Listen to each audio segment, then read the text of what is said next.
Matthew chapter 13. That same day, Jesus went out of the house and sat by the lake. Such large crowds gathered round him that he got into a boat and sat in it, while all the people stood on the shore. Then he told them many things in parables, saying, A farmer went out to sow his seed. As he was scattering the seed, some fell along the path, and the birds came and ate it up. Some fell on rocky places, where it did not have much soil. It sprang up quickly because the soil was shallow. But when the sun came up, the plants were scorched and they withered because they had no root.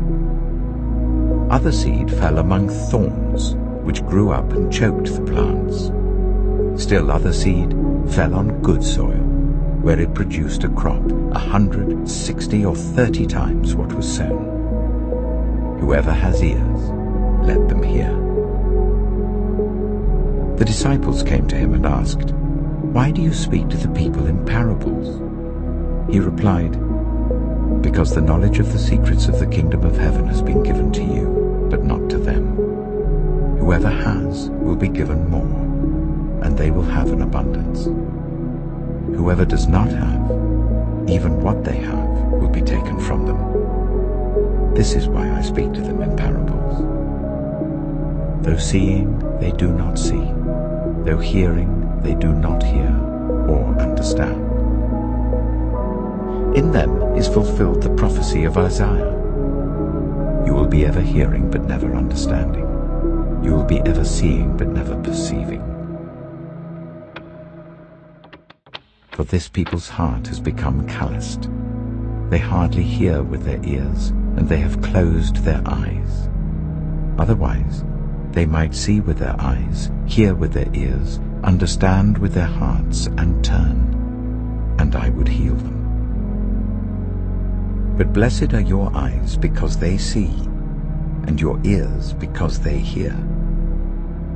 For truly I tell you, many prophets and righteous people longed to see what you see but did not see it, and to hear what you hear but did not hear it. Listen then to what the parable of the sower means.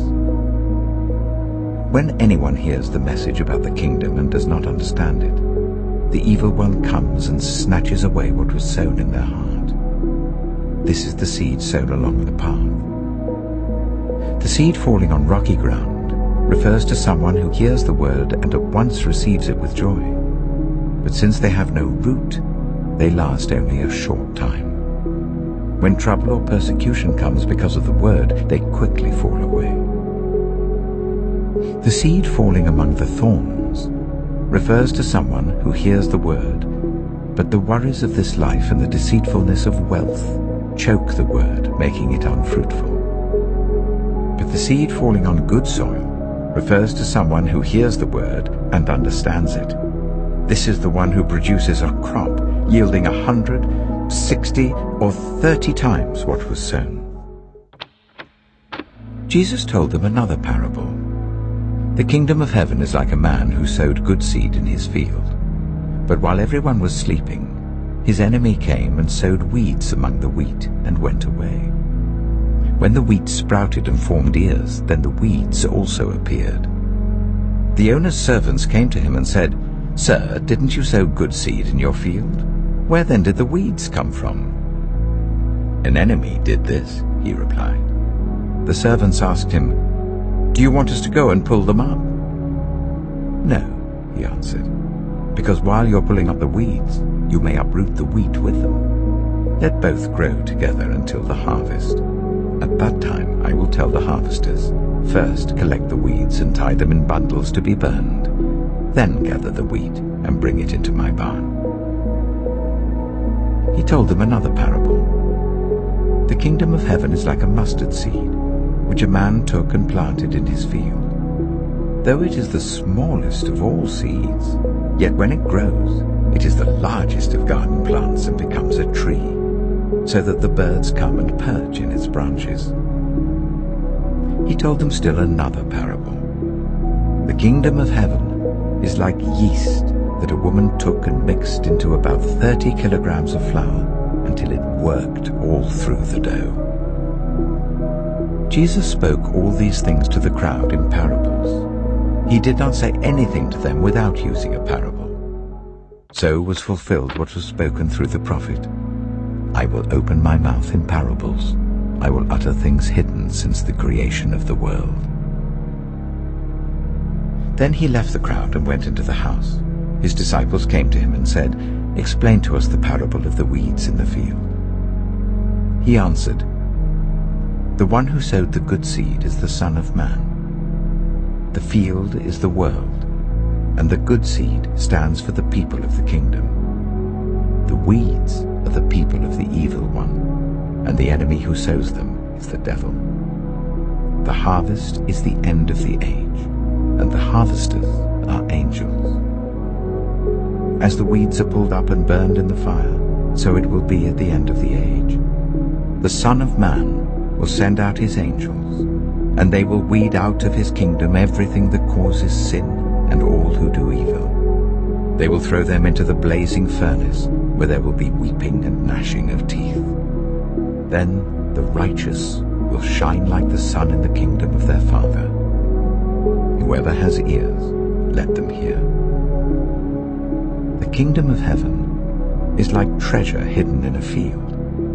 When a man found it, he hid it again, and then in his joy went and sold all he had and bought that field.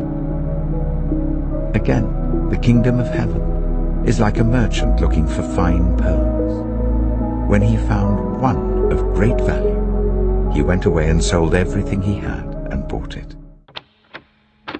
Once again, the kingdom of heaven is like a net that was let down into the lake and caught all kinds of fish.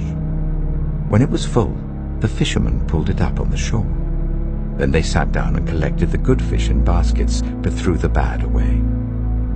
This is how it will be at the end of the age. The angels will come and separate the wicked from the righteous, and throw them into the blazing furnace, where there will be weeping and gnashing of teeth. "Have you understood all these things?" Jesus asked. "Yes," they replied. He said to them, "Therefore, every teacher of the law who has become a disciple in the kingdom of heaven is like the owner of a house who brings out of his storeroom new treasures as well as old." When Jesus had finished these parables, he moved on from there. Coming to his hometown, he began teaching the people in their synagogue, and they were amazed.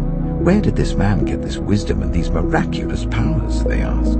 "Isn't this the carpenter's son? Isn't his mother's name Mary? And aren't his brothers James, Joseph, Simon, and Judas? Aren't all his sisters with us? Where then did this man get all these things?" And they took offense at him.